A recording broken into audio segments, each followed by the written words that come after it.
আজকের রেসিপিটা কি বলো তো? দেখে তো বুঝেই গেছো যে আজ তোমাদের গজা বানিয়ে দেখাবো। তবে এটা পুরীর সেই বিখ্যাত খাস্তা গজা নয়। আজ বানাবো আঙুল গজা, কিন্তু একটু অন্য স্টাইলে। রেসিপিটা কিন্তু খুব সহজ, তোমরা চাইলেই বাড়িতে যে কোনো সময় বানাতে পারো। তাহলে ভিডিওটা স্কিপ না করে চটপট দেখে নাও। গজা বানানোর জন্য আমি এখানে ব্যবহার করছি 500 গ্রাম রোল ময়দা। আর ময়দার মধ্যে ময়ামের জন্য দিয়ে দিচ্ছি 2 চামচ মতো ঘি আর 2 চামচ রিফাইন অয়েল। আর গজার স্বাদটাকে বাড়ানোর জন্য দিয়ে দিচ্ছি সামান্য একটু নুন। আর দেব 1/4 টিস্পুন বেকিং সোডা। অনেকেই আমরা এটাকে খাবার সোডাও বলে থাকি। এবারে সব উপকরণগুলো খুব ভালোভাবে মিশিয়ে নিতে হবে, যাতে সম্পূর্ণ ময়দার সাথেই উপকরণগুলো খুব ভালোভাবে মিশে যায়।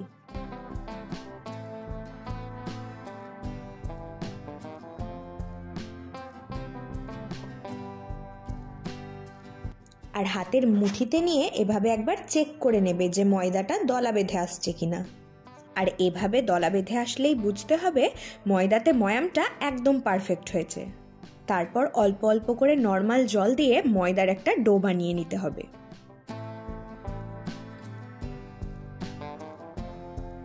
ময়দাটা কিন্তু একেবারে নরম করেও মাখা যাবে না, আবার খুব বেশি শক্ত করেও মাখা যাবে না।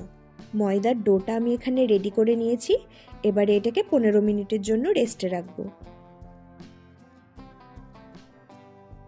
দেখো ময়দাটা আমাদের খুব সুন্দরভাবে সেট হয়ে গেছে। এবারে এই ময়দার ডো থেকে ছোট ছোট করে লেচি কেটে নেব।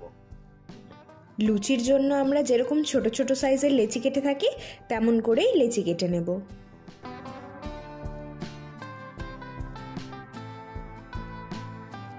এবারে চাকতা বা বোর্ডের ওপর সামান্য একটু তেল বুলিয়ে নিয়ে একটা করে ময়দার লেচি নিয়ে লুচির মতো করে বেলে নেব।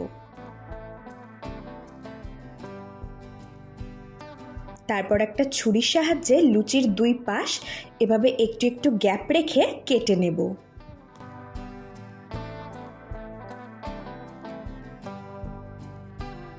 আর লুচির যেই প্রান্ত কাটা নেই সেই প্রান্ত থেকে লুচিটাকে হালকা হাতে মুড়িয়ে নিতে হবে।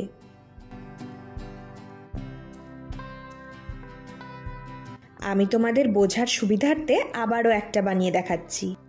স্ক্রিনে একটু ভালো করে ফলো করলেই তোমরা বুঝতে পারবে আমি কিভাবে গজার শেপটা দিচ্ছি।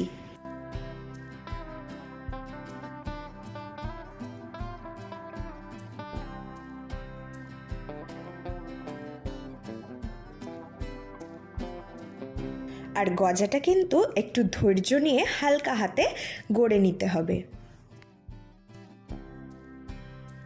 সমস্ত গজাগুলোই আমি এখানে রেডি করে নিয়েছি। এবারে এগুলো ভেজে নেব। তার জন্য কড়াইতে বেশ অনেকটা পরিমাণ তেল দিয়ে দেব। আর তেলটা হালকা গরম হয়ে এলেই গজাগুলো একে একে ছেড়ে দেব। গজাগুলো কিন্তু খুব বেশি গরম তেলে ছাড়া যাবে না, নয়তো গজার বাইরের সাইডটাই কালার চলে আসবে আর ভেতরটা কাঁচা থেকে যাবে।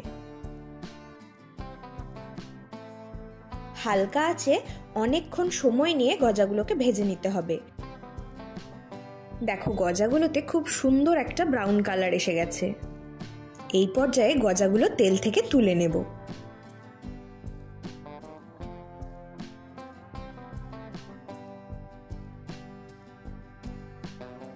সমস্ত গজাগুলোই আমাদের এখানে ভাজা কমপ্লিট। এবারে যাব নেক্সট প্রসেসে। আবারও ওভেনে একটা কড়াই বসিয়ে দিচ্ছি আর কড়াইয়ে দিয়ে দিচ্ছি 1 বাটি মতো চিনি। এখানে আমি 500 গ্রাম চিনি ব্যবহার করেছি। আর যেই বাটির মাপে আমি চিনিটা নিয়েছি ঠিক সেই বাটির মাপ করেই আমি 1 বাটি জলও দিয়ে দেব।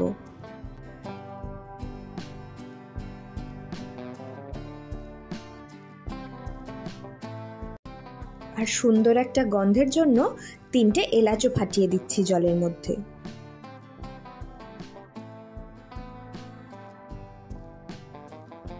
চিনি সেরাটা ফুটে এলেই এবারে ভেজে রাখা গজাগুলো দিয়ে দেব চিনি সেরার মধ্যে। আর সেরার মধ্যেই 4-5 মিনিট ধরে গজাগুলোকে ভালোভাবে ফুটিয়ে নেব।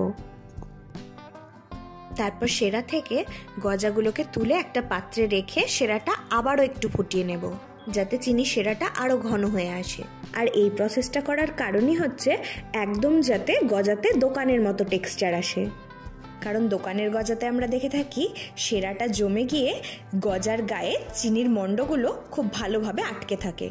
8 থেকে 10 মিনিট ধরে চিনি সেরাটা ফুটিয়ে নিয়েছি বলে চিনি সেরাটা অনেকটা ঘন হয়ে এসেছে। এই পর্যায়ে গজাগুলো আবারও ঢেলে দেব কড়াইয়ের মধ্যে, আর আবারও 2-3 মিনিট নাড়িয়ে চাড়িয়ে গ্যাসের ফ্লেমটা অফ করে দেব।